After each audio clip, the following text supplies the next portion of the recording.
સુરત મહાનગરપાલિકા માટે ભાજપે ઉમેદવાર જાહેર કર્યા। સુરતના 30 વોર્ડ પર 107 ઉમેદવારો જાહેર કરવામાં આવ્યા છે। અલ્પેશ કથિરિયાની પત્ની કાવ્યા કથિરિયાને ટિકિટ આપવામાં આવી છે ભાજપ દ્વારા। વોર્ડ નંબર 1 માંથી ગીતાબેન સોલંકીની ટિકિટ કપાઈ ગઈ છે। વોર્ડ નંબર 1 માં ભાવિશા પટેલ, વિજય ભાટિયાને ટિકિટ આપવામાં આવી છે। તો વોર્ડ નંબર 1 ની જ વાત કરીએ તો નૈના ડોબરિયા, રાજેન્દ્ર પટેલને ટિકિટ આપવામાં આવી છે। આજ મુદ્દે આપણી સાથે રાકેશ બ્રહ્મભટ્ટ જોડાયા છે। રાકેશ, સુરત મહાનગરપાલિકા માટે ભાજપે ઉમેદવારો જાહેર કરી દીધા છે। 30 વોર્ડ પર 107 ઉમેદવારો જાહેર કરવામાં આવ્યા છે। અલ્પેશ કથિરિયાની વાત કરીએ તો તેમના પત્નીને પણ, જે કાવ્યા કથિરિયા છે, તેમને ટિકિટ આપવામાં આવી છે। વધુ વિગતો આપવા મુદ્દે રાકેશ।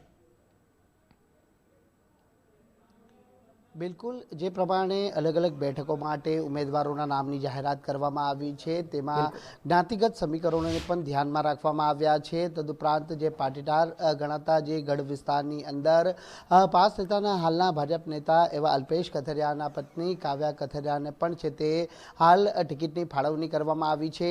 120 પૈકી માત્ર 107 બેઠકો પર ઉમેદવારોના નામ જાહેર કરવામાં આવ્યા છે, પરંતુ સૌથી મહત્વની બાબત એ બનીને સામે આવી છે કે પક્ષ પલટો કરી ગયેલા જે આપના એક પણ કોર્પોરેટરને આ જે ટિકિટની અંદર સ્થાન આપવામાં આવ્યું નથી। ત્યારે આપણા ભાજપ કાર્યાલય ખાતે હાલ આપણે ઉપસ્થિત છે, ત્યારે ભાજપના આગેવાનો જોડે આપણે સીધી વાત કરવાનો પ્રયત્ન કરીશું। નીરવ શાહ આપણી જોડે જોડાયા છે। નીરવભાઈ, શું કહેશો? ઉમેદવારોના નામ જાહેર કરવા આવ્યા છે। 120માંથી માત્ર 107 ઉમેદવારો છે। આજે મોડી રાત સુધી 120 ઉમેદવારો ડિક્લેર થઈ જશે। 107 ઉમેદવારો નક્કી થઈ ચૂક્યા છે। એ લોકોના ફોર્મ ભરવાની પ્રક્રિયા પણ શરૂ થઈ ચૂકી છે અને આવતીકાલે સવારે 120 ઉમેદવારો એક સાથે તમામ પોતપોતાના વોર્ડ પરથી 4ની પેનલ સાથે જ ફોર્મ ભરવા જશે। આપના જે પક્ષ પલટો કરી આવેલા કોર્પોરેટરોને સ્થાન નથી આપવામાં?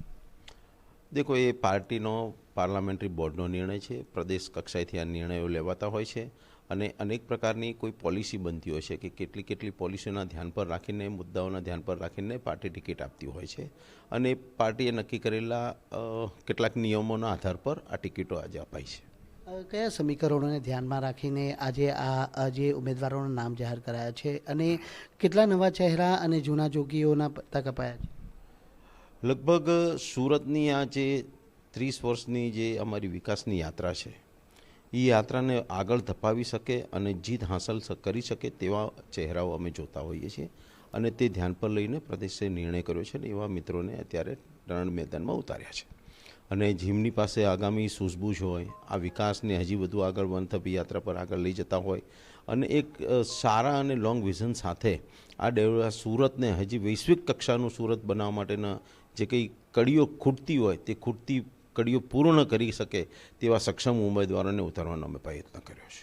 બિલકુલ, હજી પણ ઉમેદવારો જાહેર કરવાના સંપૂર્ણ રીતે બાકી છે। માત્ર 107 જે ઉમેદવારો જાહેર કરાયા છે, પરંતુ આપણે જણાવી દઈએ કે ખાસ કરીને આ વખતના જે ઉમેદવારો જાહેર કરવામાં આવ્યા છે જ્ઞાતિગત સમીકરણોને ધ્યાનમાં રાખવામાં આવ્યું છે।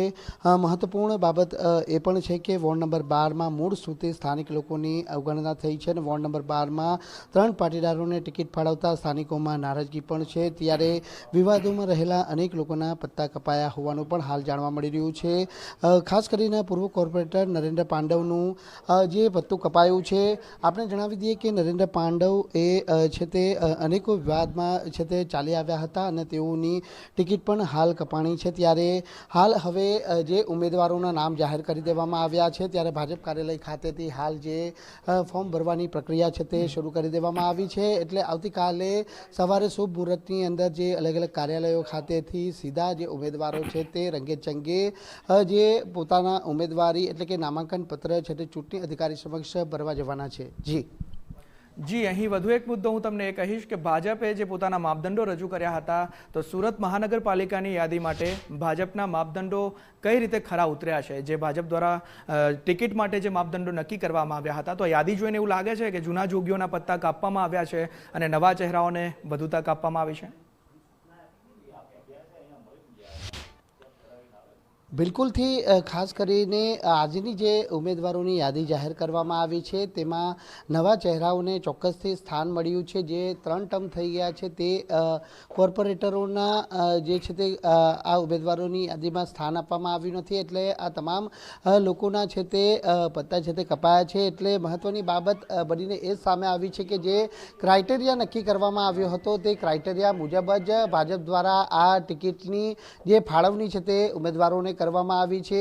60 વર્ષની વયમર્યાદા અને 3 ટર્મથી વધુ થઈ જે કોર્પોરેટરો ચૂંટણી લડી ચૂક્યા હોય તેવાને આ વખતે ટિકિટ નહીં આપવાનો જે પાર્ટીએ નિર્ણય કર્યો હતો તે પાર્ટી પોતાના નિયમ અને ક્રાઇટેરિયા મુજબ ખરી ઉતરી છે અને તેને લઈને જ આજની જે યાદીની અંદર નવા ચહેરાઓને સ્થાન આપવામાં આવ્યું છે.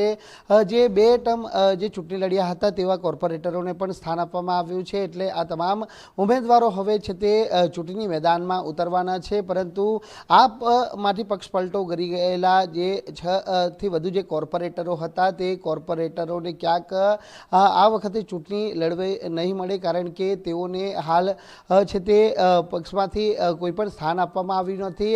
ભૂતકાળમાં તેઓને આશા હતી કે ભાજપમાં જઈશું તો તેઓને પણ છે તે સેવા કરવાનો મોકો મળશે, પરંતુ પાર્ટીએ પહેલાથી જે ક્રાઇટેરિયા નક્કી કર્યો હતો કે પક્ષ પલટો કરી આવેલા કાર્યકર્તાઓને છે તે હાલ પૂરતી ટિકિટ નહીં આપવામાં આવે. એટલે આજની આ ઉમેદવારો યાદીમાં પણ કંઈક આવું જોવા મળ્યું છે. જી સમગ્ર માહિતી બદલ આપનો આભાર.